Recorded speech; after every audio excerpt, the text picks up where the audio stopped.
Hi, welcome to Real Film Snobs. I'm Angela Yeager. And I'm Brian Michael, all the way from home here. We're still working with the isolation, so we are separate, but still together, connected through films and watching them together, along with you at home. So we've got four new films for you today. We got a Netflix original. We have another Netflix movie. Whoops, we're getting a little lazy there. And documentary, as well as an Oscar-nominated film, a classic from the 1960s, and another also classic from the 60s. We'll get a little bit of a pattern here on the show today. Really interesting.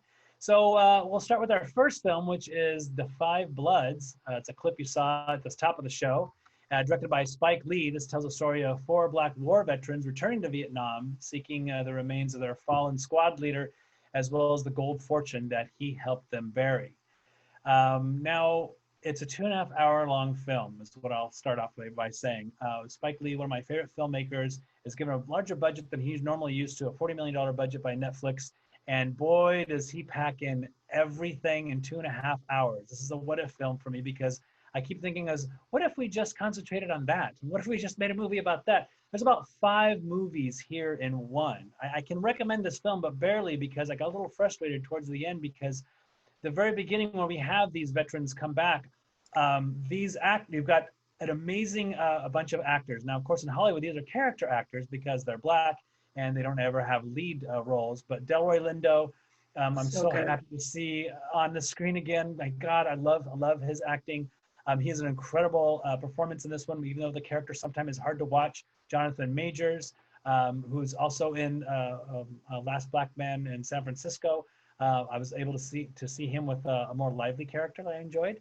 Clark Peters, who also from The Wire, who I just can be in every movie. Can he not just be in every movie? I love him so much. I love Clark Peters Jr., who's also from The Wire.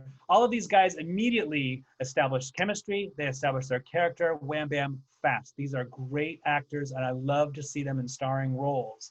And I wanted to just see them, either catching up and talking about their lives, out there looking for this buried treasure and learning about one another and having flashbacks with their squad leader played by Chadwick Boseman. I mean, this is such a riches of characters. And I really enjoyed that aspect if we were just concentrated on that. But we're giving an awful lot more because this is a Spike Lee. He's trying to shove every message he can into this movie like it's the last film he's ever going to make. And so you can't fault him too much for that. But it is a bit of a longer movie. I did find myself kind of pausing, taking a break, or my mind kind of wandering here and there and having to rewatch a few scenes after Angela and I watched it together over text. But I can recommend this movie. It's readily available, obviously, on Netflix. It's worth checking out. It looks incredible as well because it was made for Netflix, so it has a 4K viewing if you have that type of television. Yeah, I can recommend it. I think I liked it a little bit better than you. I'm giving it 3.5 stars. I agree with you, though. I think part of the problem with Spike Lee, they just need to let him make movies more often because, he has these long gaps between films because he has trouble getting, funding to make his vision.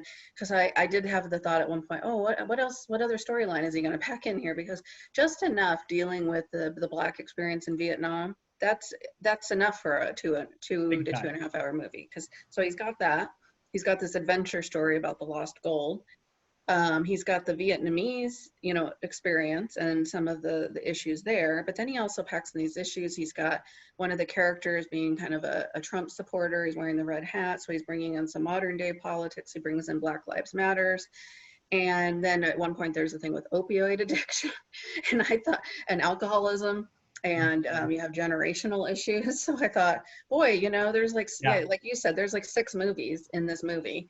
And I think he's just got so many ideas and he has so much he wants to say. And, I didn't mind, though, the use of, at first it was a little jarring, but then I started to get into it. I liked the use of when he would cut into some like historical photographs or some different things that the characters were talking about.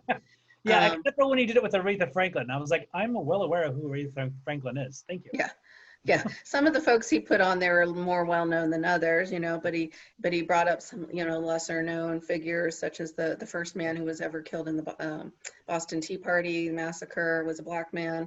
And so he's bringing up these important historical figures. He's got Jesse Owens in here. He's got Muhammad Ali. So he's bringing in important And I think part of it is was interested. It was 4 or 5 people listed as writing the screenplay to this, which is unusual for Spike Lee. Usually he writes movies on his own or with just one other person.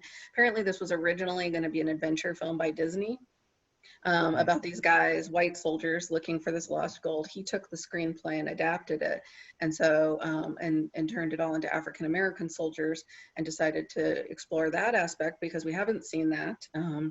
And that and I really appreciate that. I just wish maybe he had stayed a little bit more focused on just the Black experience in Vietnam, because I think that in itself is a rich story that was never told. And 30% of the soldiers fighting over there were African American. Yet when you watch movies about the Vietnam War, you rarely see a Black character, or if you do, it's a side character. It's not the main character. And so he also, I forgot to mention, he also brings in other movies about the Vietnam War and constantly references them. Apocalypse Now being one of the most obvious ones with the boat. But he brings in a bunch of others too, with the music and the references to other Vietnam War movies. So there's a lot here. Yeah, just alone with then there's also another character who has possibly had fathered a child over there.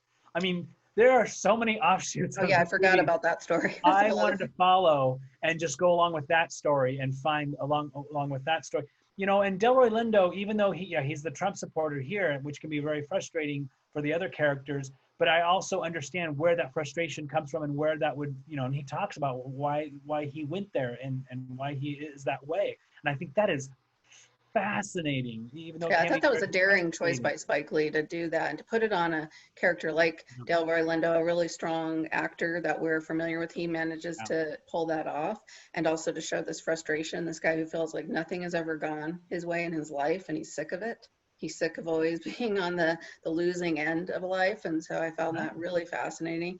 Clark Peters, of course, plays the sympathetic one, the one that's trying to hold everything together. And he does that kind of character so well. I just love seeing him on the big screen because he's often, put on TV. Not that it's bad. He's in great TV shows like The Wire and Treme, but still, it's nice to see someone finally giving these actors, because I kind of thought at one point, well, when was the last time I saw Delroy Lindo in a movie in a bigger role other than a supporting role? I mean, it's really a crime that these actors aren't used more. Oh, I mean, Angela, like I said, the chemistry between them is established in 3 seconds. I mean, it just right at the beginning, you felt like these guys have known each other forever, and I love that. The interesting thing about, they went to a bar in Apocalypse Now, and I've heard some people on other podcasts talk about, wow, what a crazy set. And I'm like, no, that's an actual bar. That's what they've actually, Vietnam is a really weird place right now because of all the influences they've had of different people coming in. And not just with the cuisine, but a lot of that. And I thought that was really interesting. I love the PSD that he was dealing with once he went back. I mean, that alone could have been another movie. I understand. Yeah, the PTSD issues, the fathering of a child in Vietnam. And we haven't even brought up the fact there's a whole other set of characters that are dealing with landmine. Oh, that's another issue, landmine issues. A French woman who has a flirtation with the Delroy Lindo's son. And a great character actor whose name I'm forgetting right now, he's the chubbier guy who was in the Clint Eastwood movie, and I'm forgetting his name right now, but he's fantastic and it's very small part. But you have all these, that's a whole other story with the landmines. So. Yeah, and I'm glad you said it, Angela. You're right, because I'm kind of getting after Spike Lee. I hold him up for a higher standard than most directors because of the importance of his films. The same thing with Michael Moore. Michael Moore made a comedy, Canadian Bacon, and I was like, what the Sam heck are you doing with this? So whenever Spike Lee kind of steps away, even though it was The Inside Man, he made a traditional, thriller film that was fine. But when he does something like this and it's not as focused or as great as Do the Right Thing, when you knock one out like that early in your career, it's really hard because you're held up to higher elevated standards. But you're right. It's the lack of film. It's the lack of him not being able to make enough films. If he was be able to do well, maybe Steven Soderbergh might be one that he may be able to just, maybe not make a big Hollywood production, making these smaller films. I'm not going to tell Spike Lee what to do ever, but it is frustrating that he doesn't make enough of these films because here's like 10 movies really that he could. Easily. And I just feel like he's kind of thinking, okay, I may never get a budget like this again, so I got to put everything into this because who knows if Netflix will ever give me this kind of budget to make a movie again. Because his last movie, he had to go on Kickstarter and try to get money for it. Not Black Klansman, but the one before that. So I mean, he doesn't know he's in that position. Film I've never heard of. Right. How did that happen? Right. When did that happen? I don't, several of my friends were like, when did he make this movie? When did this happen? I didn't even know this. The Kickstarter one. Yeah. Yeah. Oh my Hmm. gosh. Yeah, but that's the kind of position he's in, unlike, some of these his cohorts. So I think that's what I was thinking of when I was watching it. So I forgave it. And all those stories are interesting and part of the experience right now that people are dealing with. It just felt like a lot. So anyway, Yeah. I can recommend it. So I definitely Yes. tell people to check it out. So we'll move on to our next film, which is another one available on Netflix. It's an original for Netflix called Crip Camp. And this is a documentary about a summer camp for teens that helped launch the disability rights movement. So this follows this group of teenagers who go to this camp in upstate New York and see that there's another way, another path than the ones that they've been shown that they could have as people with disabilities. They see, oh, I don't have to be sequestered or segregated anymore. I could have this full life. And so these are the folks that start to then work on the disability rights movement, including at one point doing a sit-in during Jimmy Carter's presidency to try to get the Vocational Rehabilitation Act passed, and then later on helping with the passage of the Americans with Disabilities Act, one of the landmark pieces of legislation in America. And it also follows their personal lives and their personal journeys, which I found really powerful. Now, I have to say I'm biased. I work in this field. And so, but going in, I was worried it was going to be this sort of like, not to insult PBS, but that kind of style of documentary that's like the disability rights movement was launched. And it's not that movie. It's funny. And you really get to know the characters, the people involved, and love some of them and root for them and get into their personal lives. And they talk frankly about all sorts of things. It's not very earnest, their sex lives and how they do different things and how people don't think of them that way, but they enjoy sex like anyone else. And they talk about, their hopes and dreams. And I loved this movie. Yeah, this is a fantastic film. What's really interesting, and it's interesting that it hits right now, because the first thing they did when they protested is they went and they disrupted traffic. And boy, do people love to complain about that. But it was like, yeah, you need to get the word out. You need to get some attention there. And I really love seeing how they were able to make progress and then had step backs, Mhm. Reagan. And so you got to see a lot of the ups and downs of the movement. It wasn't just this one thing that magically happens, because this is something that's such a, and I don't want to insult anyone, but it's such a given in many ways, that if you were to build a building and immediately think, yeah, there's got to be there's got to be rails, there's got to be a ramp, you think nothing of these things for the most part, because now it's just becoming ingrained and entwined. But I do recall when I was a kid, when these things were first starting to happen, the complaints and people and eye rolling that people had, because this was just so horrible. It's like wearing a mask. It just drains your life. Oh my God.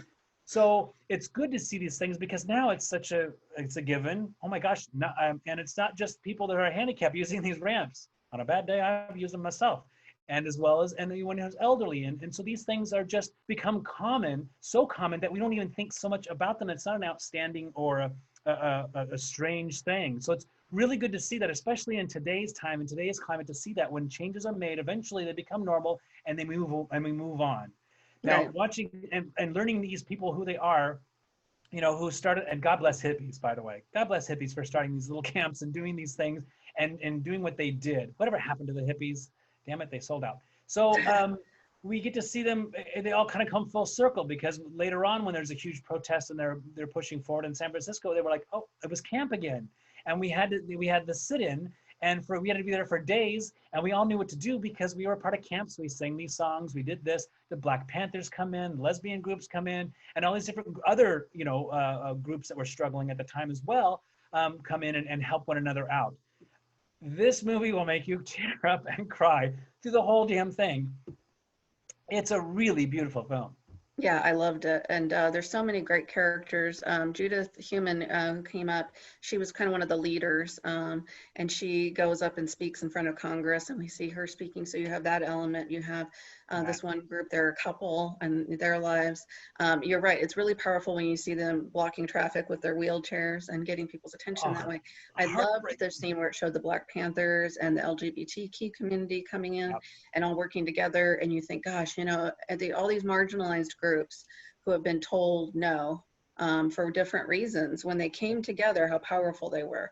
And I wish we could see more of that even today. I think we are seeing some of that, but I think we could see even more of it rather than seeing at their differences. Because really, like, what did the Black Panthers have to see, with the disability rights movement? Well, they see another oppressed group that's, all they're wanting is equal access to things. They're wanting access to jobs in the community. They're wanting to be able to get into buildings like anyone else without having to struggle. They're really just wanting, that's all they're really wanting. And it was such a struggle to get those things passed because the usual excuses, the cost, oh, well, it doesn't matter, these people don't matter, they could be in institutions, those types of things. So yeah, I found it super powerful. And again, I said, I work in this field now, but I think even if I didn't, I watched it with my husband and he found it really powerful. He loved the characters. I mean, just, there was so much to love about this.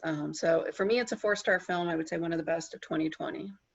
Yeah, this is, I would totally give it 4 stars. What's really great is that just having that footage, that film footage of the camp way back, in the early 70s and all of that, and we're going to see more and more, with video phones and everything, they're able to use these as, with films as a tool, and being able to see them as kids. It's a little different when you get to see them as kids and they're working through all of this and they're talking and you immediately, your heart goes out to them. You immediately love them. And then you see them as adults and they flash back to see at the end where they kind of flash back to who they were. And it really pulls you in. And I love that. Sometimes, and I will say this, sometimes it's a little hard to watch sometimes because of the struggle. It really gets you frustrated. It really frustrated me a couple times where, I kind of had to pause and be like, oh my gosh, I can't believe this was a struggle. And other times, some that are having a harder time speaking and communicating, it was a little frustrating because the subtitles came up before they're able to finish their sentence. It was kind of odd. And it was like, gosh, dang it, just, I can work through this. It's not a problem. You don't have to flash up with a subtitle on there. I said to turn those off sometimes, and sometimes I had to rewind it to understand. But that's neither here nor there. I'm glad this film was made. I'm glad we're reviewing it, certainly. But yeah, this was a lot easier to find. It's on Netflix. It's easily readable, available, and it's really inspiring. And in today's time, it's nice to see something inspiring. It's nice to see someone going through a journey and people making change happen. Yeah, and I felt like it's a feel-good movie for our time, so I would highly recommend it. As you said, it shows the struggles, and it's not perfect. It's not a perfect journey. It's not over yet. There's still people working on disability rights issues, obviously, but it shows, it shows that change can happen. It just sometimes takes a while, and you got to have people that are just pushing. So really inspiring. So we'll move on to our next movie. Quite a shift here. This is our Oscar-nominated films list. Foreign films. These are films from foreign language films that were nominated for Oscars, like the name.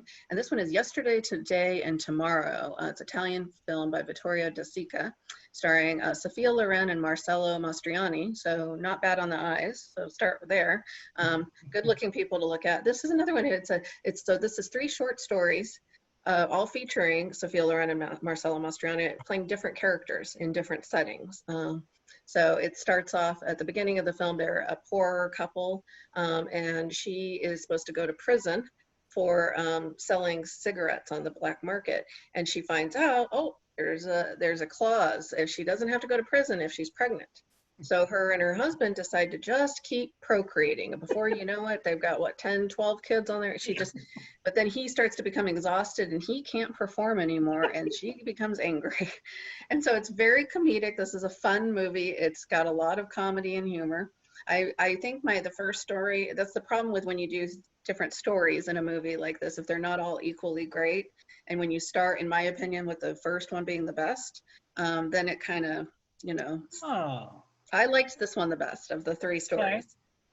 So then it goes on. The second one, she's a rich woman who picks up this man she's having an affair with, played by Marcello, and he's maybe not so rich, and she is trying to convince him that she really loves him. And in the third story, she plays a prostitute who's having a squabble with her neighbor, and he's her suitor, who is very frustrated because he's there to be a lover to her, and she's very focused on this issue with her neighbor. So we have 3 very different stories.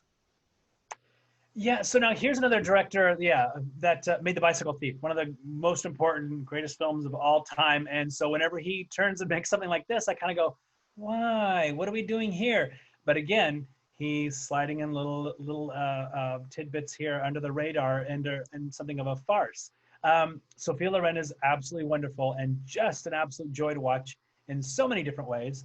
And Marcello Marcioni, he's really good in this movie too. I forgot he was in the movie because she's such a powerhouse. And Yeah, she's really good.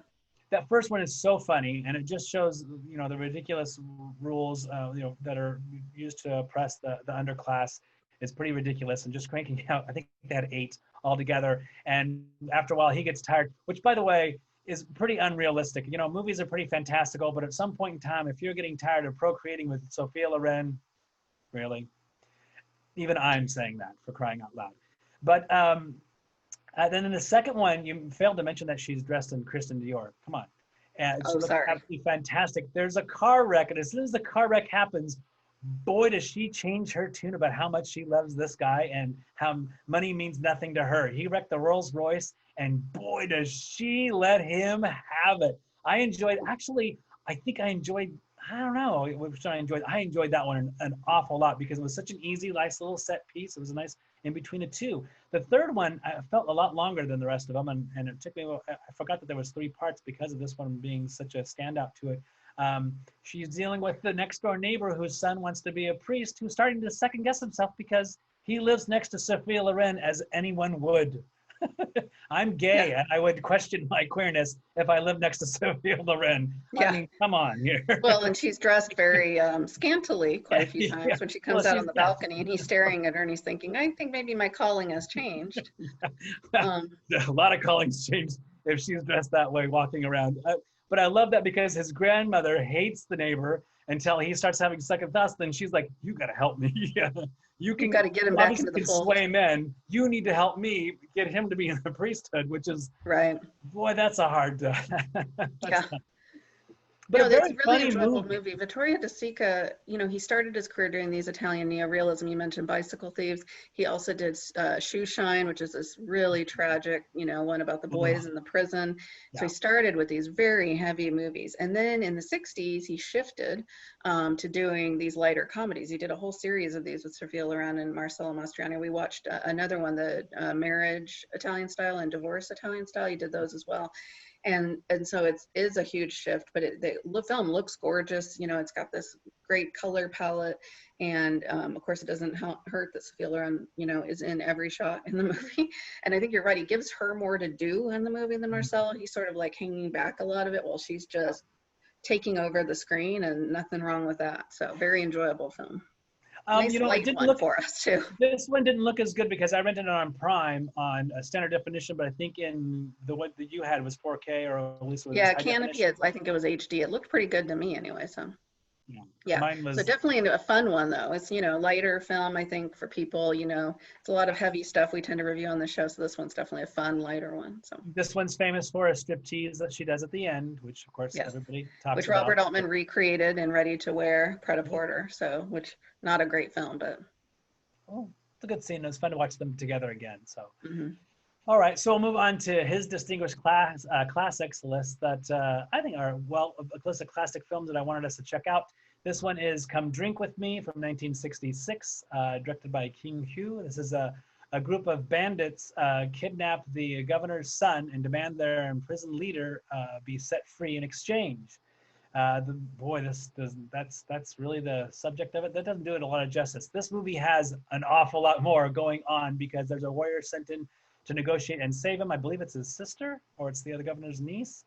And she meets into a young man, another warrior who's kind of in charge of some kids that break into song every once in a while. So there's some musical aspects, but he's also a great kung fu fighter whose disciple is also in charge of the ones that are kidnapping. And so it's quite the web, this movie. I had to watch this one twice because Oh, wow.